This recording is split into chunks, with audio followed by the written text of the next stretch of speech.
एक औरत को आखिर क्या चाहिए होता है। राजा हर्षवर्धन युद्ध में हार गए, हथकड़ियों में जीते हुए पड़ोसी राजा के सम्मुख पेश किए गए। पड़ोसी देश का राजा अपनी जीत से प्रसन्न था और उसने हर्षवर्धन के सम्मुख एक प्रस्ताव रखा। यदि तुम एक प्रश्न का जवाब हमें लाकर दे दोगे तो हम तुम्हारा राज्य लौटा देंगे, अन्यथा उम्र कैद के लिए तैयार रहें। प्रश्न है, एक स्त्री को सचमुच क्या चाहिए होता है? इसके लिए तुम्हारे पास 1 महीने का समय है। हर्षवर्धन ने यह प्रस्ताव स्वीकार कर लिया।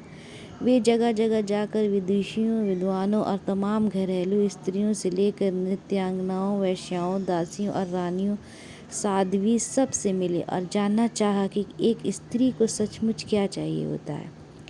किसी ने सोना, किसी ने चांदी, किसी ने हीरे जवाहरात, किसी ने प्रेम प्यार, किसी ने बेटा, पति, पिता और परिवार, तो किसी ने राजपाट और संन्यास की बातें की। मगर हर्षवर्धन को संतोष ना हुआ। महीना बीतने को आया और हर्षवर्धन को कोई संतोषजनक जवाब नहीं मिला। किसी ने सुझाया कि दूर देश में एक जादूगरनी रहती है, उसके पास हर चीज़ का जवाब होता है, शायद उसके पास इस प्रश्न का भी जवाब हो। हर्षवर्धन अपने मित्र सिद्धराज के साथ जादूगरनी के पास गए और अपना प्रश्न दोहराया। जादूगरनी ने हर्षवर्धन के मित्र की ओर देखते हुए कहा, मैं आपको सही उत्तर बताऊंगी, परंतु इसके एवज में आपके मित्र को मुझसे शादी करनी होगी। जादूगरनी बुढ़िया तो थी ही, बेहद खूबसूरत थी। उसके बदबूदार पोपले मुंह से एक सड़ा दांत झलका जब उसने अपनी कुटिल मुस्कुराहट हर्षवर्धन की ओर फेंकी। हर्षवर्धन ने अपने मित्र को परेशानी में नहीं डालने की खातिर मना कर दिया। सिद्धराज ने एक बात नहीं सुनी और अपने मित्र के जीवन की खातिर जादूगरनी से विवाह को तैयार हो गया। तब जादूगरनी ने उत्तर बताया, स्त्रियां स्वयं निर्णय लेने में आत्मनिर्भर बनना चाहती हैं। यह उत्तर हर्षवर्धन को कुछ जमा। पड़ोसी राज्य के राजा ने भी इसे स्वीकार कर लिया और उसने हर्षवर्धन को उसका राज्य लौटा दिया।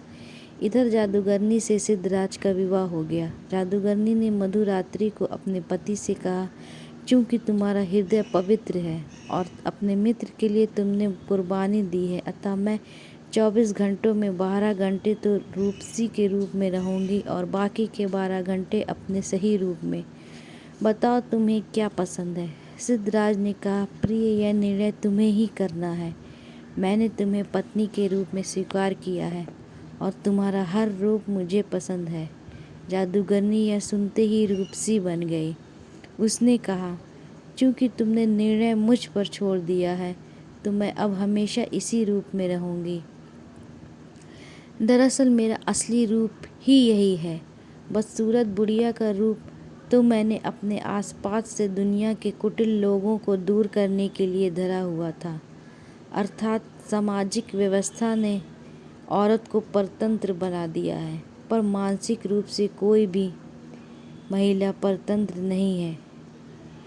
इसलिए जो लोग पत्नी को घर की मालकिन बना देते हैं वे अक्सर सुखी देखे जाते हैं। आप उसे मालकिन भले ही न बनाएं, पर उसकी जिंदगी के एक हिस्से को मुक्त कर दें। उसे उस हिस्से से जुड़े निर्णय स्वयं लेने दें। दोस्तों, अगर कहानी पसंद आए तो चैनल को सब्सक्राइब करें और वीडियो को लाइक करें।